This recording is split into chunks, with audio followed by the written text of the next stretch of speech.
Hey there, YouTube. It's me, Broken Terrain, and I'm bringing you a fantastic video today. In this one, we're going to do part 1 of my mill with water wheel. That's right, it's my 5,000 subscriber community challenge. You guys picked it. Here it is. I'm trying all kinds of wacky new stuff, new techniques, so come along and I'll show you right after the drop.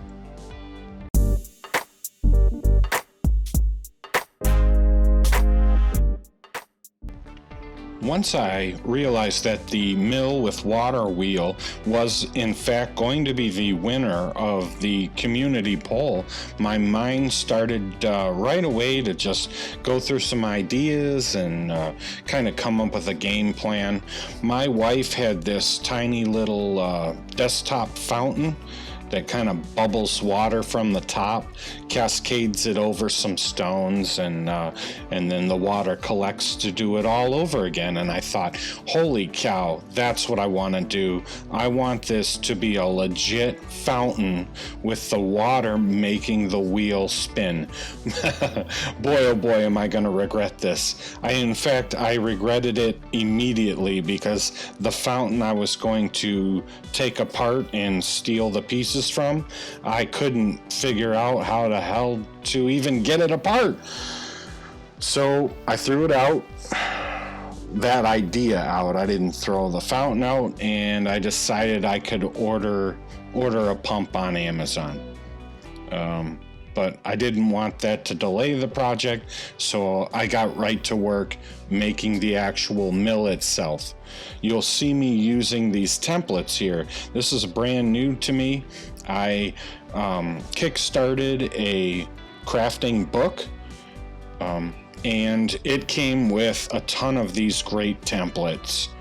And if you use these templates appropriately, align them just right, you can create these really cool looking wood and stucco walls. So with the templates laid down on the foam, I sketch with a sharp mechanical pencil, and then I carve out the lower areas with my X-Acto, going very carefully, not too deep, and you don't want to cut into what would be the boards of the raised section. It takes some time, but the payoff was immediate.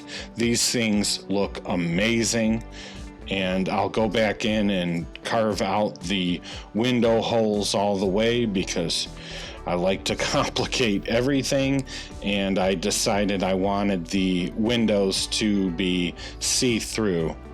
Later I would add some lighting effect, but we'll get to it.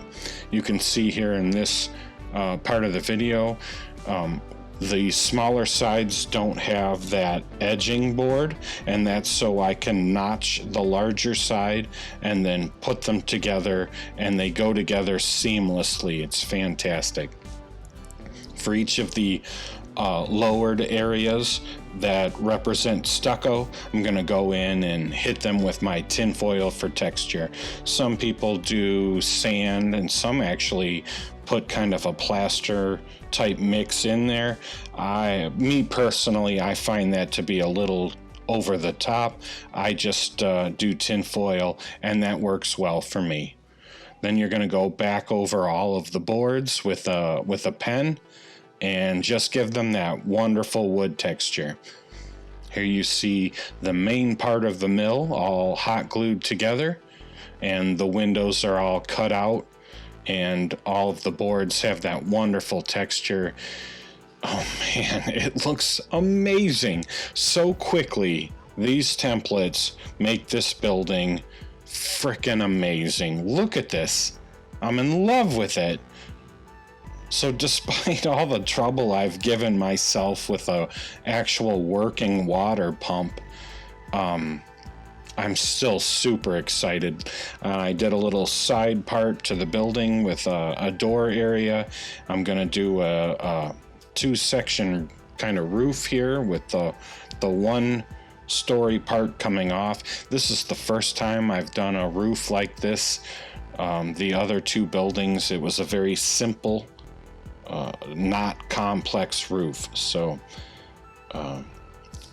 new to templates, and I'm loving them. New to this complex look for the house, and I'm loving it. Move on to a little thick chipboard to cut and place the roof.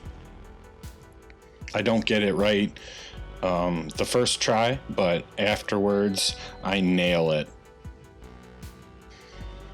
I put these down with hot glue. I will need to go back in. They come up due to the shiny product surface of the other side of the chipboard. So I'll go back in, sand rough that shiny part of the package, and this way the hot glue ends up really combining the two. Now, if you've seen the amount of windows, I needed to do something drastic. I hate making windows, and using these templates, my old ugly windows are not going to work. So part of that Kickstarter was I got these MDF windows. I end up putting them in a box to make a mold. I use a 2-part silicone, pour the silicone over, and after it cured, it worked. I have my silicone window molds, and then it's just making up batches of acrylic, pouring them in the mold, letting the acrylic harden overnight, and then pulling and cleaning the windows up. You can see, because the windows were made with an MDF, I get lots of bubbles. There's bubbles in the mold and then bubbles from the casting, but that's okay. I'm loving these windows, and a quick cleanup makes them look fantastic. And you can see these are kinds of details that I just couldn't craft. Look at these round windows, these very delicate arch windows. These things are just beyond my capability, but because I've cast them, I can spit these windows out. You can see I've got a giant pile of them, and I'm so excited to start doing projects. Now, what really surprised me and made me a little angry was that the MDF windows, along with the templates, don't match in size. I don't know why. They're the same width, but the opening for the windows was much higher. Not much higher, a little higher, but easy enough to fix. I use a little dollar store white foam, craft a little sill. It allows me to get even more depth because the sill is poking out beyond the wood frame, and then the window fits just fine. I'll end up going around and gluing all the windows in. Then I'm going to switch it up a little bit. I know I use my texture roller often for stonework, but for the mill, I wanted it to be a finer, smaller looking stone, so I just hand drew all of it. It took a while, but I really like the effect, and it really goes well with the templates I used for the house. Once done, it was time to turn my attention towards the base. I carve out a river, and this is where I'm going to have the water flowing around the mill, and hopefully, if it all works, it's going to spin the water wheel and look like a mill in function. Oh man, fingers crossed that it works, because this has been an absolute ton of effort. And I've actually spent a fair amount of money on different products and things to make this work. You can see me here putting in the tubing. The pump needs a place to intake and then outtake the water. So I'm going to have it outtake here and intake around the bend. Hot glue the piece down once the tubing is in place. And this is my little pump motor. It costs $6, I believe, on Amazon. And it is powered by USB. And I also want to add lighting. So I got a multi USB port from Five and Below. Didn't cost much. I'm gonna plug it into the port, and then I'll also plug the lights into the port as well.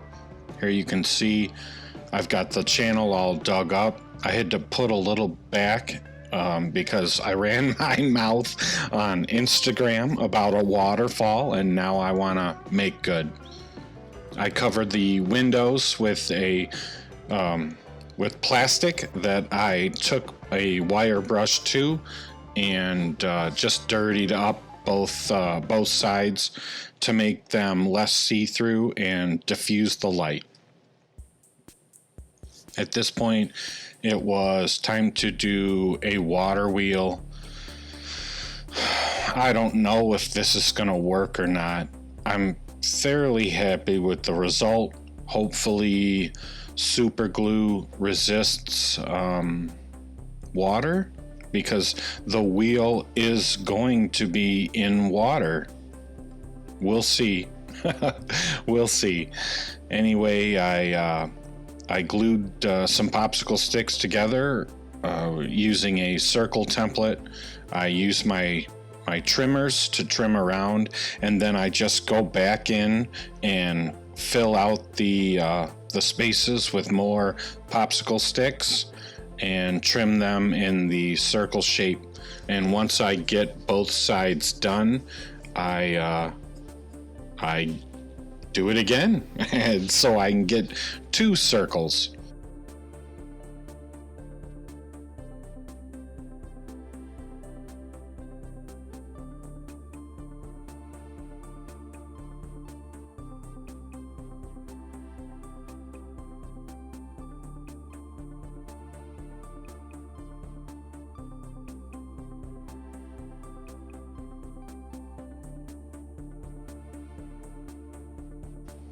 Then I'll use a little wooden spool, connect it to the first wheel with some matchsticks. I do 8, and then I use popsicle sticks, which happen to be the width of the spool, and I glue those in place like paddles.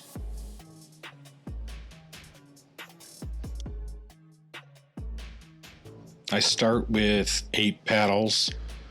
This makes sense at first, but then once the wheel is all done and created, it seems a little sparse. So I'll end up going back in and making individual paddles, 8 more actually, and fitting them in between each of the already created paddles. And this gives the water wheel a realistic look.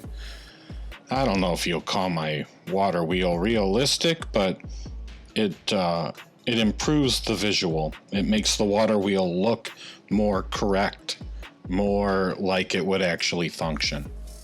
And that's what I'm going for.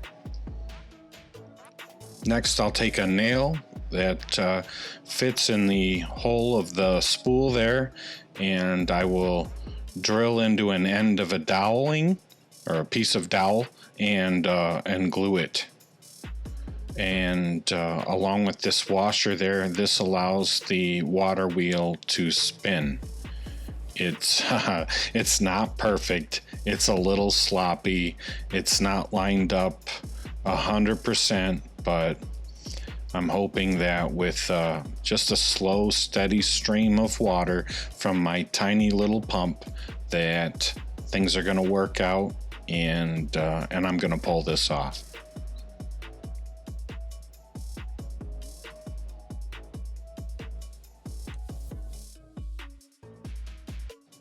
So I was having difficulty trying to figure out how to waterproof this river, for lack of a better term. Let's call it a river.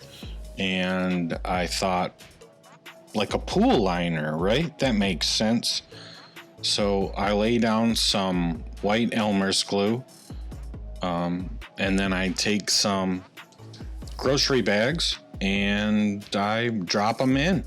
I smooth them out, and the idea is that these plastic bags will act as a liner for the actual water, keep it here in the channel where I want it so it doesn't leak all over, and this will allow me to build up and paint on it. In theory, it sounded great, but this is my first real big fail. And I'm gonna say it fails because it works. The plastic doesn't allow any air through, and without the air, the Elmer's glue never dried. It just stayed wet. It was almost like I created a bottle and the glue just never cured.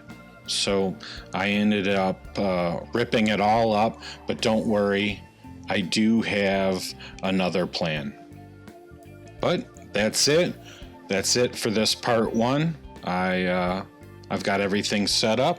Go ahead and take a look.